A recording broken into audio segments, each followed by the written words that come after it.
성령께서 어떻게 역사하시는가, 초대교회를 지켜갔던 사도들의 그 치열한 수고와 헌신을 통해서 성령께서 강하게 역사하셨다는 것이죠.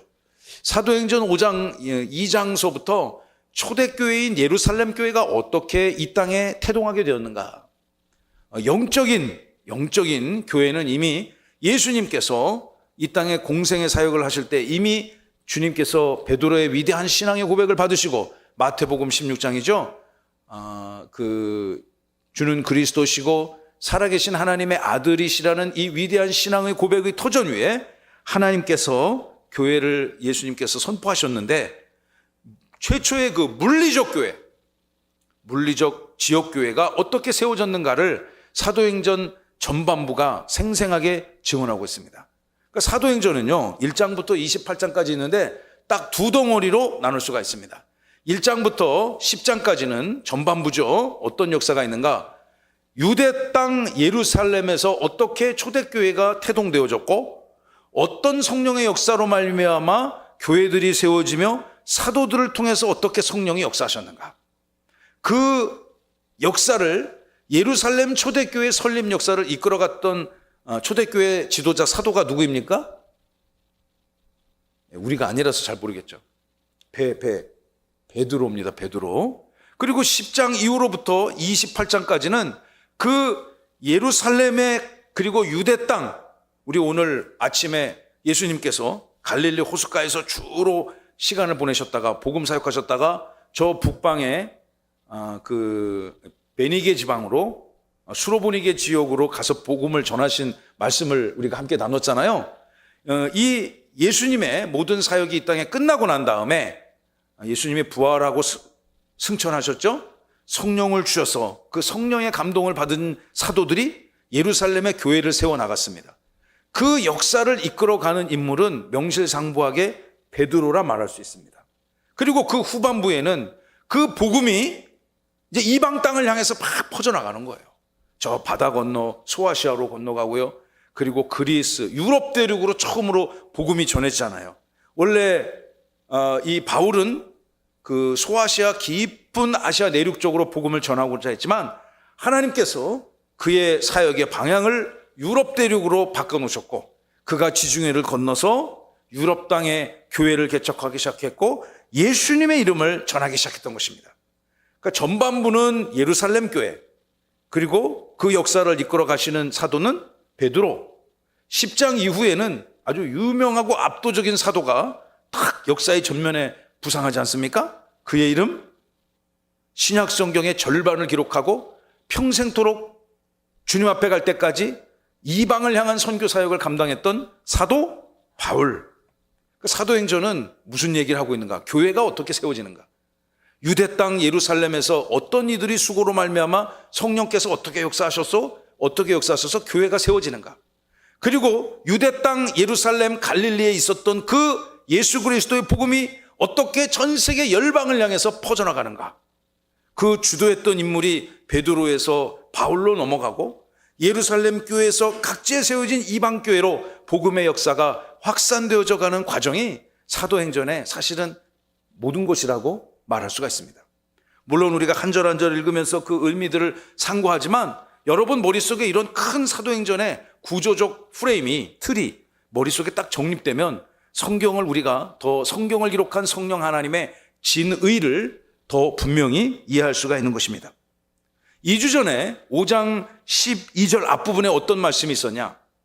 초대교회에 어떤 특별했던 사건을 다루고 있습니다. 잠깐 우리가 리뷰 그 슬라이드를 좀 열어주시면 5장 1절부터 11절에 초대교회에 발생했던 특별한 사건, 이 사건이 어떤 사건입니까? 아나니아와 삽비라 부부 사건이에요. 이들이 소유를 팔아서 초대교회가 형성되었던 과정에 헌금으로 탁 바쳤는데 몇 퍼센트인지 모르겠지만 상당히 많은 부분을 이렇게 좀 속된 말을 쓰면은 이렇게 뭐라 하나 꼽을 쳤어요. 누가 그랬어요? 이쪽에서. 제가 안 했어요. 이쪽에서 삥땅을 쳤습니다. 성령이 그거를, 금액의 크고 작음을 떠나서 성령 앞에 거짓 행한 그 악행을 성령께서 치리하셨죠. 누구를 통해서? 사도 베드로의 영성을 통해서 성령께서 그들을 치리하셔서 그들의 생명을 취하셨습니다. 그들의 이 악함에 대비되는 특별한 또 똑같은 조건과 똑같은 상황이었는데 아나니아 삽비라는 굉장히 선하지 못한 행동을 해서 성령의 치리를 받았던 인생이고, 또 정반대적 상황에서 자기의 모든 소유를 팔아서 사도들의 발 앞에 둔 한 헌신된 사람이 있죠. 그 사람이 누굽니까? 바나나 형 바나바. 바나바라는 사도가 역사의 전면에 다 부상해요. 저는 사도행전을 읽으면서 바나바라는 인물에 대해서 큰 감동이 있습니다. 물론 바나바는요, 베드로나 바울과 같이 정말 사도행전 전체를 이끌어가는 그런 압도적인 업적이 있지는 않습니다. 그러나 이 바나바는 초대교회에 굉장한 공헌을 하신 분이에요. 어떤 공헌을 했을까요? 일단 첫 번째 공헌은요, 5장 1절로 11절에 있는 본문처럼 그의 귀한 소유를 팔아서 하나님의 교회 앞에 바침으로 주님의 몸된 초대교회가 세워지고 든든히 서가는데 굉장한 공헌을 하신 분 맞습니다. 그보다 더 큰 업적이 있다면 사도 바울을 찬란한 기독교 역사의 전면에 부상할 수 있도록 대비시켜 준 겁니다. 저는 그것이 바나바의 가장 큰 업적이 아닌가 싶습니다. 이렇게 초대교회에 성령이 역사하는 현장도 있고 또 악령이 역사에서 은혜를 떠나는 그런 현장도 있었다는 거죠.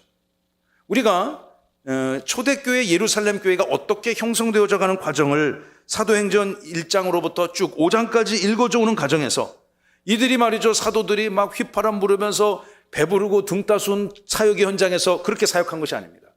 때로는 목숨을 담보로 내놓아야 되는 그런 상황도 있었고요.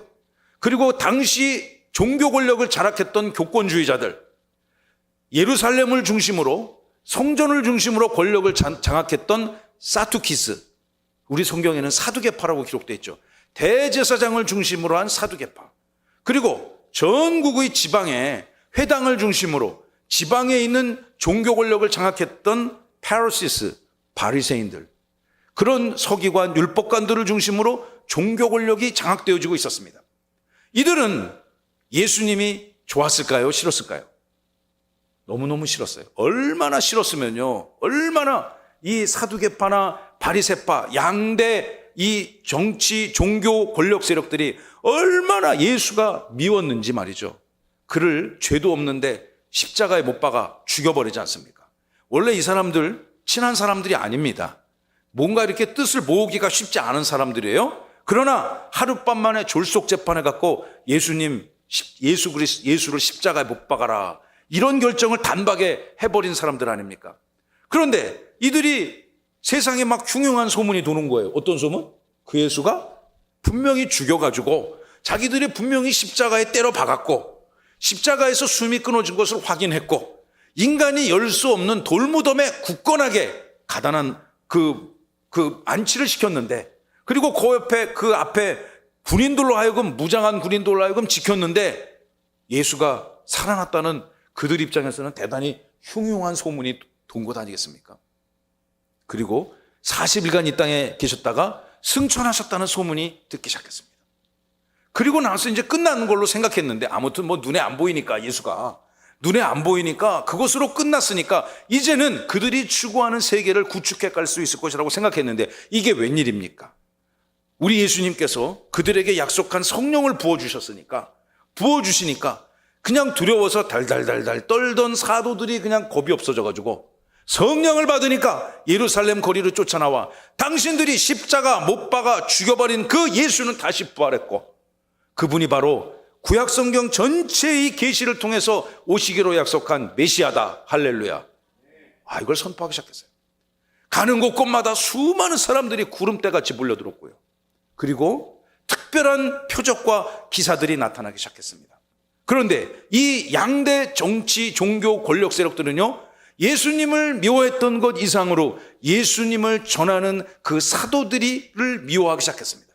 그래서 체포영장도 없이 막 가둬가지고 구금시켜버리고 자기들이 급히 사내들인 공회를 열어서 막 졸속 재판을 해서 너희들에게 오늘만은 살려줄 테니까 이것을 요구하죠. 무엇을 요구합니까? 절대로 너희들의 입에 누구의 이름을 올리지 마라? 예수의 이름을 퍼뜨리지 마라. 그 사람들 입장에서는 그 망령된 이름을 절대 퍼뜨리지 마라. 이렇게 막 협박을 하니까 사도들이 우리가 너희들을 무서워하겠느냐, 하나님을 무서워하겠느냐, 우리는 그 이름을 증거하지 않을 수가 없다. 강력하게 선포하며 나서며 초대교회가 세워져 가는 그런 과정, 그런 과정이 우리가 읽고 있는 사도행전 2장, 3장, 4장, 5장의 메인 주제이고 테마인 거죠. 오늘 본문 5장 12절부터 16절의 본문은 이렇게 큰 흐름을 쭉 그 사도 누가가 사도행전을 통해 기록을 하면서 특별히 도대체 안에서 어떤 일이 벌어졌는가, 초대교회 공동체 안에서 어떤 사건들이 벌어졌는가, 이 내부를, 그러니까 카메라의 앵글이 막 예루살렘 거리 막 그냥 재판 현장 돌다가 예루살렘 교회 안으로 카메라의 시선이 딱 고정되는, 그렇게 이해하시면 될 것 같아요. 저는 이 본문을 읽으면서 그런 생각을 하게 됐습니다. 먼저 이 짧은 본문 안에 초대교회에 어떤 일들이 발생했는지를 함께 살펴보길 원하는데, 먼저 12절 말씀을 보시면요, 사도들에게 특별하게 나타난 두 가지 현상이 있습니다. 첫째는 다 함께 표적과 기사, 특별한 미라클, 기적 현상이 일어났다는 거죠. 치유가 나타났어요. 병자들이 회복됐습니다. 그리고 인간의 이성과 지혜로 헤아릴 수 없는 특별한 이적 사건들이 드러나기 시작했고, 이 공동체 안에 강력한 예배가 회복되어지고 예수 그리스도의 말씀이 증거되어지는 위대한 현상이 초대교회 공동체 안에 일어났다는 거죠. 제가 아까 그 1장부터 5장 11절 전체를 잠깐 제가 복습을 해드렸는데, 이제 이러한 역사 속에서 12절의 말씀을 통해서 사도들이 섬기는 초대교회 공동체 안에 어떤 일이 생겼는지를 함께 들여다보길 원합니다. 우리 12절 말씀 다 함께 읽어봅니다. 시작. 사도들의 손을 통하여 민간의 표적과 기사가 사람이 다 마음을 같이하여 솔로몬 행각에 모이고. 아멘. 제가 이 말씀을 수십 번 되뇌어 읽어봤습니다. 사도들의 뭐를 통하여? 손을 통하여. 여러분, 손이 수고해야 됩니다. 손이 수고해야 됩니다. 손이. 우리들이 발이 수고해서 땀을 흘려야 남의 돈이 내 돈이 되고, 또 학생들도 열심히 또 땀을 흘려 공부해야지 남의 지식이 내 지식이 되는 것처럼, 초대교회 사도들의 엄청난 수고와 헌신을 통해서 성령께서는 역사하셨음을 믿으시길 바랍니다. 이 입만 갖고는 안 되는 거죠. 우리들의 몸의 수고가 있어야 될 것입니다. 이 교회를 짓는 과정에 제가 전 과정을, 땅을 파는 그 순간부터 마지막 준공하여 입당하는 그 순간까지 전 과정을 지켜볼 수 있는 특별한 은혜를 저는 입은 사람입니다. 물론 그 과정에 참 힘들고 어려웠던 적도 많이 있었습니다. 그래서 저는 우리 교회 이렇게 이 벽 같은 데 이렇게 만지면 이렇게 눈물이 그냥 핑 돌아요. 가슴이 찡하고요. 이거 만들 때 정말 이러이러한 분들이 엄청나게 수고했고 헌신했고, 또 어떤 사람들은 굉장히 이 일들이 잘 이루어지지 않도록 방해도 한 사람도 있었는데, 그 모든 역사 가운데 성령께서 주님의 믿음의 백성들의 수고와 헌신으로 말미암아 이 교회가 이렇게 지어졌다는 것을 저는 직접 보았고 여러분들에게 간증할 수가 있는 것입니다. 수많은 사람들이 애쓰고 수고했습니다. 물질로 후원했고요, 기도로 함께했습니다. 그리고 편안한 자기 집에서 자는 것을 포기하고 밤마다 우리 대전명성교회 사랑하는 형제들이 2인 1조를 짜서 이곳에 와서 밤을 새며 현장을 지켰습니다. 물론 준공 직전에 5개월은 저 혼자 지켰는데, 그리고 토요일마다 휴일마다 많은 성도들이 와서 수고하고 애쓰고 땀 흘렸습니다. 지금 이 자리에도 그때 함께 했던 분들이 우리 유성수 장로님, 여영동 목사님, 이런 분들이 저와 같이 이 사역을 마쳤거든요. 뿐만 아니라 많은 사람들이 수고했습니다. 주님의 몸된 교회 초대교회에서도요, 수많은 사도들의 손을 통해서 12절 말씀을 다시 띄워주시면 민간에, 그러니까 보통 사람들이 살아가는 그 환경 속에서 엄청난 표적과 기사가 수도 없이 일어났습니다. 성령께서 특별히 역사하셨던 것 같아요. 여러분, 예전에 그 소천하신, 천국 가신 그 조용기 목사님 있지 않습니까? 여러분, 얼마나 대단한 분입니까? 그분이 교회를 개척해가지고 말이죠, 전 세계에서 가장 큰 교회를 이루었잖아요. 물론 뭐 그분도 비판받을 게 많이 있죠. 뭐 아들들이 어떻고 저떻고. 여러분, 근데 뭐 인생이 완전하지 못한데 그 뭐 비판받지 못할, 비판에서 자유로운 인생이 어디 있겠습니까? 그렇지만 그는 정말 엄청난 역사를 감당했습니다. 한 사람이 교회를 개척해서 전 세계 단일 교회로, 여러분 38만 명이 다니는 교회가 어디 있겠습니까? 그거 아무나 이루는 역사가 아닙니다. 성령께서 특별히 역사하신 것입니다. 저는 가끔씩 1년에 몇 번씩 그분의 막 40대 때 했던 설교를 가끔씩 봅니다. 그 유튜브 알고리즘이 가끔씩 보내줘요. 야, 그러면 그분이 한 40년 전 한 설교인데 막 진짜 지금 들어도 막 가슴이 쿵쾅쿵쾅 뛸 정도로 엄청나게 압도적인 그런 설교를 하신단 말이죠. 그분이 한참 치유사역 나타났을 때 정말 병자를 뿔떡뿔떡 이렇게 세웠잖아요. 할렐루야. 저는 사실인 줄 믿습니다. 그러니까 38만 명이 모이죠. 이 그냥은 안 되는 거예요. 성령께서 그를 통해서 강력하게 역사하셨다고 믿습니다. 엄청난 표적과 기사가 나타난 거죠. 두 번째는 어떤 현상이 일어났습니까? 수많은 사람들이, 다시 11절 보시면 표적과 기사가, 12절 띄워주십시오. 표적과 기사가 많이 일어났고 믿는 사람이 한마음 한뜻으로 마음을 같이하여서 솔로몬 행각에 모이기 시작했습니다. 솔로몬 행각에 왜 모였을까요? 그곳에서 사도 베드로, 야고보, 요한 같은 사도들이 아마 사도행전 4장 말씀을 미루어 보건대 그들이 그곳에서 예수 그리스도를 증언하고 하나님의 말씀을 선포하고 설교하며 복음을 전파했을 것입니다. 초대교회에 우리가 한번 어떤 일이 생겼나, 이 사도 누가가 카메라 앵글을 우리에게 딱 시선을 고정시키는 거예요. 첫째, 사도들의 엄청난 수고와 헌신을 통해서 수많은 민간의 성도들 사이에 표적과 기사가 나타났고, 수많은 사람들이 마음과 뜻을 모아서 하나님의 말씀을 연구하고 선포하고 강력한 예배와 말씀 부흥의 역사가 나타났다는 거죠. 여러분, 성령과 이러한 환경 속에서 끊임없이 이 초대교회를 파괴하려고 하는 악한 종교 권력자들은 계속해서 이 사도들을 감시하고 정죄하고 핍박하지 않았습니까? 제가 가슴속에 늘 새기는 좌우명이 있습니다. 따라해보세요. 성령과 악령은 수로를 채워보세요.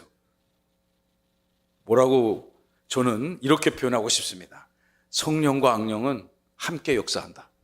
자, 한 문장, 온전한 문장 만들어 봅시다. 시작. 성령과 악령은 함께 역사한다. 언제요? 함께. 언제? 우리가 사는 이 시대에 있어서. 성령이 역사하는 곳은 우리가 이제 천국 가면 거긴 성령만 있겠지. 하나님의 품 안에서. 우리는 성령의 은혜만 누릴 터인데, 그러나 이 땅 살아가는 동안에 끊임없이 성령과 악령은 함께 역사합니다. 초대교회가 엄청난 박해와 핍박이 있었지만 그래도 이 와중에 그곳에서 강력한 표적과 기사의 역사가 나타났고, 그리고 하나님 말씀 예수 그리스도를 전파하는 말씀 부흥, 예배 부흥의 역사가 나타나기 시작했다는 거죠. 그 솔로몬 행각에 여러분과 같은 사람들이 모였겠죠. 대부분의 사람들은 다 쉬거나 릴렉스 해야 되는, 즐겨야 되는 이 연휴가 시작되는 이 밤에 하나님 앞에 예배드리고 말씀을 사모하는 주님의 백성들이, 아마 그런 백성들이 솔로몬의 행각에 모여들어서 베드로, 야고보, 요한과 같은 초대교회 지도자들을 통해서 증언되어지는 예수님의 말씀, 성령의 말씀을 저는 들었다고 생각합니다. 제가 요즘 새벽 예배 때 에스라서를 설교하기 시작했습니다. 에스라. 그래서 아이를 좀 불임 가정이 좋아하는 책이라고 그러잖아요. 그게. 애 들어서라. 너무 수준 높은 개그라 잘 이해가 안 되시는 거 아니에요? 이런 걸 아재 개그라고 그래. 여러분, 그런데 이 에스라, 사람 이름이죠. 에스라 시대에 성전이 재건됩니다. 포로로 잡혀갔던 이스라엘 백성들에게 하나님의 말씀 언약의 성취가 일어나서 고레스 칙령이라는 그 특별한 행정조치를 통해서 포로로 잡혀갔던 이스라엘 백성들이 다시 고향으로 돌아가서 해방이 되어져서 예루살렘 성전을 건축하는 위대한 역사를 그들이 감당하게 되죠. 거기에 에스라서 2장을 읽어보면요, 그 역사에 동참했던 수많은 사람들의 이름이 꼼꼼히 기록되어 있습니다. 이 역사에 참여했던 가문은 이승열, 우리 나중에 장로님 되시겠지, 장로의 가문, 전석주 왜 아무나 하셔야지. 전석주 집사님의 가문, 장로님의 가문, 유성수 장로님의 가문, 김희두 장로님의 가문, 우리 박지홍 집사님의 가문, 이런 가문들의 이름이 하나하나 기록되어 있단 말이에요. 성령의 역사에 동참했던 인생들, 그런 가정 가문들이. 그런데 또 에스라서를 읽어보면 이 아름다운 성전 재건의 관축을 어떻게 하면은 못하게 하는 건지, 어떻게 하면 막을지, 그것을 끊임없이 연구하고 집요하게 성전 건축을 방해했던 사람들의 역사도 자세하게 기록되어 있어요. 우리가 여러분 이 시대를 살아가면서, 물론 지금 우리는 초대교회 시대는 아니지만 이 초대교회 역사에 나타났던 이 성령의 역사가 여러분 사도행전 5장 12절에만 나타나지는 저는 않다고 생각합니다. 이제 힘있게 복음사역을 감당하며 시작하는 이 신생교회인 세종명성교회도 초대교회적 부흥의 역사가 반드시 나타날 줄로 저는 믿습니다. 여러분은 성령의 쓰임을 받는, 여러분의 수고로 성령이 드러나는 위대한 역사를 감당하시기를 살아계신 주님의 이름으로 축원합니다. 자, 이제 초대교회로 다시 한번 들어가 봐요. 어떤 현상이 발생했는가? 13절 14절의 말씀을 보시면 이 초대교회에 일어난 복음 부흥의 현상, 교회 중흥의 현상에 사람들이 그 어떤 현상을 바라보고 해석할 것 아닙니까? 해석하는데 갖가지 행동 양태들이 나타납니다. 13, 14절을 통해서 우리 세 행동 양태를 살펴보기를 원합니다. 자, 13절과 14절 연하여 읽어봅니다. 시작. 백성이 칭송하더라. 14절. 믿고 주께로 나오는 자가 더 많으니 남녀의 큰 무리더라. 아멘. 이렇게 초대교회에 막 표적과 기사가 나타났어요. 그리고 막 말씀 부흥의 역사가 나타났어요. 구름대같이 사람들이 솔로몬 행각에 모이기 시작했습니다. 그것들을 초대교회 성도들이 딱 바라보고, 예루살렘에 여러 사람들이 있었겠죠. 거기 초대교회 성도만 있었던 게 아니라 대부분의 사람들은 유대 율법주의자들이 있었을 거란 말이죠. 이들이 보고서 첫 번째 13절의 반응은 두려움을 느끼기 시작했어요. 저 사도들 저 하는 행동을 보니까 상종해서는 안 될 사람이네. 저 사람들하고는 가까이에서는 안 되겠어. 그들을 두려워하는 사람도 있었습니다. 또 어떤 사람들이 있었습니까? 백성들이 칭찬하는 백성들이 있었어요. 칭송하는 백성들이 있었습니다. 야, 저거는 이제까지 우리가 듣고 보아오고 암송하고 배워왔던 율법의 역사가 아니네. 저거는 분명히 성령의 역사 맞다. 할렐루야. 이러면서 그 쓰임을 받는 사도들의 행적에 대해서 박수치고 칭송하고 칭찬하는 그런 사람들이 있었습니다. 여러분들은 사도들과 상종 안 하는 사람이 되어서는 안 되겠죠. 그 교회를 통해서 이루어가신 주님의 선한 역사를 박수치며 환호하며 기뻐하는 주님의 백성 되시기를 간절히 소망합니다. 14절, 저는 이런 말씀 좋아합니다. 다시 한번 시작. 믿고 주께로 나오는 자가 더 많으니 남녀의 큰 무리더라. 여러분, 예루살렘 교회가 양적인 부흥을 가져온 거예요. 숫자의 부흥을 가져온 거예요.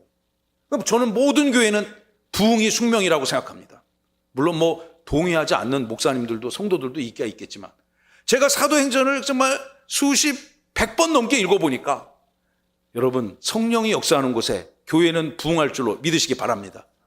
여러분, 부흥하는 그 현장 가운데 성도들이 모여들게 되는 거예요.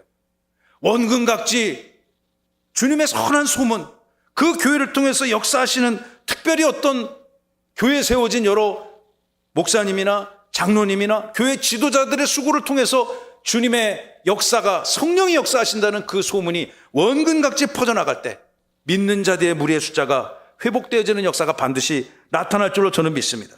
14절, 믿고 주께로 나오는 자가 더 줄어들으니가 아니고 더 많아지니 남녀의 큰 무리가 더했다. 남녀를 물어나고 위대한 복음 부흥의 역사가 일어났다는 거죠. 할렐루야.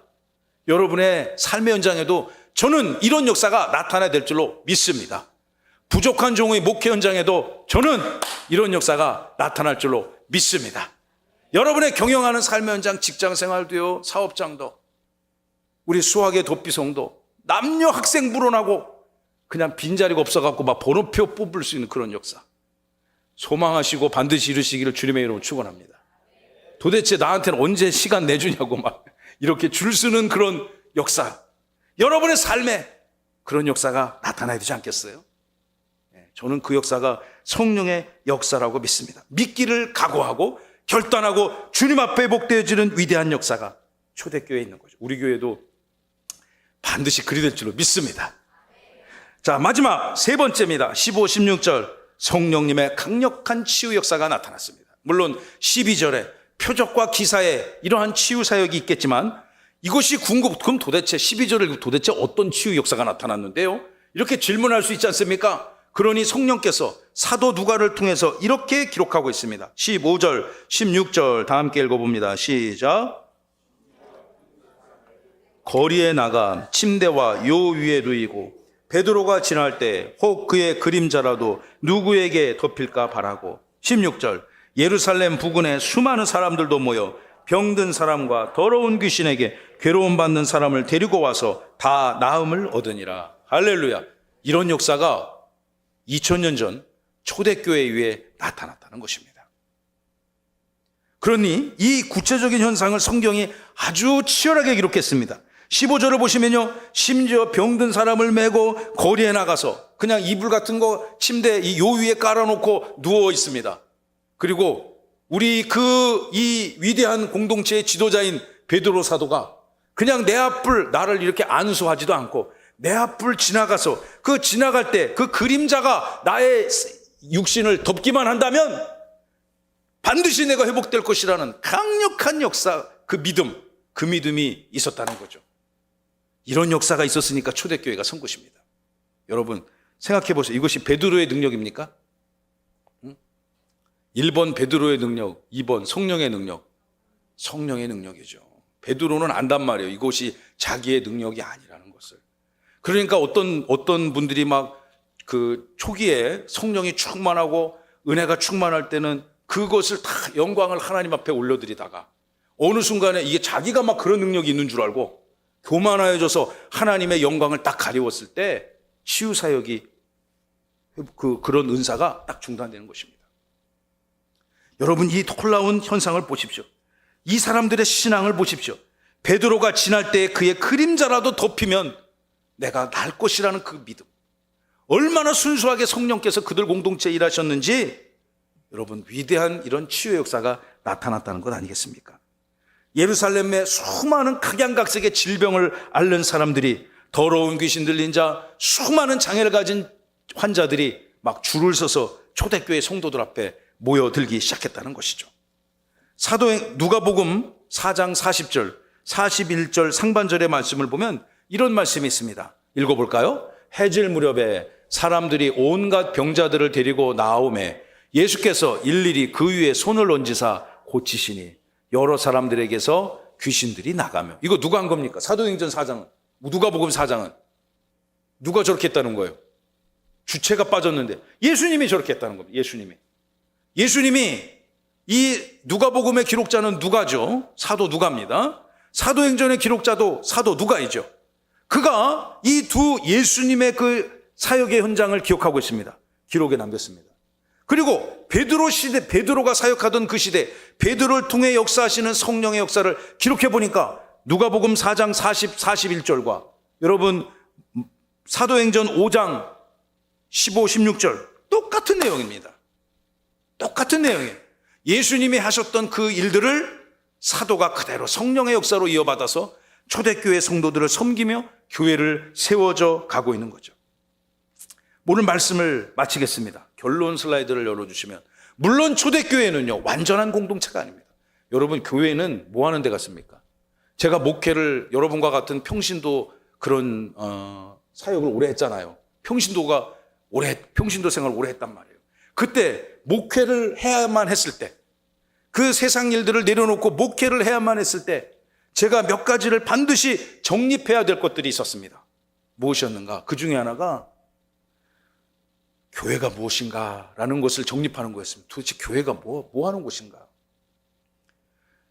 내가 앞으로 섬길 교회는 어떤 교회가 되어야 되는 것인가? 물론 저는 완전하지 않아요. 여러분 저를 보셔서 아시겠지만 제가 어디 완전합니까? 부족한 거 투성이죠. 불완전한 인격체입니다. 그러나 이 불완전한 인격체, 성도들도 완전하지 않잖아요. 이 불완전한 인생, 그러나 하나님의 백성으로 선택받은 성도들과 함께 어떤 교회를 만들어 가야 될 것인가? 그것이 제가 정립해야 될 제 마음에 어떤 그 확신이 서야 되는데 그것을 찾기 위해서 애먹었어요. 그러다 제가 어느 순간 교회는 이런 곳이다. 저는 이렇게 정의를 내렸거든요. 교회는, 따라해보세요. 교회는 천국을 연습하는 곳이다. 여러분, 연습을 많이 하면 실전에 잘할 가능성이 높잖아요. 그렇죠? 예. 그런 것처럼 우리가 다 불완전해요. 목사도 불완전하고 장로도 불완전하고요. 여러분도 불완전해요. 그러나 이 불완전한 인격체가 보여서 단 중요한 예수님을 그리스도라 고백한 칭의된 하나님의 백성으로서 우리가 가야 될 영원한 천국의 모습을 이 땅 가운데 구현하는 것입니다. 저는 교회를 그렇게 정의를 내렸습니다. 제가 무슨 위대한 신학자가 아니라서 그것을 가지고 정확하게 그 논문을 쓰지는 않았지만 교회는 천국을 연습하는 곳이다. 연습하는 곳이니까 완전치 않죠. 그러나 교회가 추구해야 될 방향은 어디에 있습니까? 영원한 하나님의 나라 본향. 세상에서 찢기고 상처 입고 또 수많은 갈등과 이해관계 속에서 곤고하다 할지라도, 육신으로 물권으로 영권으로 곤고한다 할지라도 주님의 몸된 교회 안에서 말씀을 묵상하고 하나님을 예배하고 주님의 몸된 교회를 세워가면서 우리는 천국을 누리며 경험할 줄로 믿으시기 바랍니다. 저는 여러분들하고 같이 그런 교회 만들고 싶어요. 그게 제 소망입니다. 그러나 초대교회가 그렇던 것처럼 다시 그 결론 슬라이드를 보여주시면 초대교회 안에 끊임없는 박해와 저항과 핍박이 있었고요. 수많은 사람들이 경계하고 두려워했습니다. 안에 있는 성도들이 두려워했습니다. 이것들이 공존해 있는 것이죠. 그러나 성령께서는 사도들의 수고를 통해서 이 주님의 몸된 교회 사랑하는 성도들 여러분들의 헌신과 수고를 통해서 강력하게 하나님의 성령의 역사를 드러내셨다는 것입니다.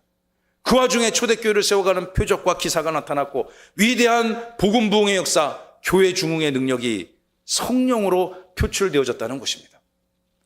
진짜 결론이 무엇이겠습니까? 그럼 그 역사가 사도행전 5장 12절부터 16절로 딱 끝나고 이제 지퍼 속으로 딱 가둬버리는 거예요. 이게. 절대 나오지 마시오. 우리 교회에 관여하지 마시오. 그거 아니죠. 여러분, 그 위대한 말씀의 역사가 여러분의 각자의 삶의 현장에 우리 주님의 몸된 세종명성교회가 이 땅에 아름다운 하나님의 나라를 구현하는데 이 초대교회에 나타났던 성령의 역사가 반드시 우리 가운데도 구현되어지고 또 계시되어지고 누가 보더라도 이거는 성령의 역사구나, 할렐루야, 그런 표징이 우리 교회 가운데 넘치도록 풍성히 임하시기를 임할 줄로 믿고 예수님의 이름으로 축원하고 축복합니다.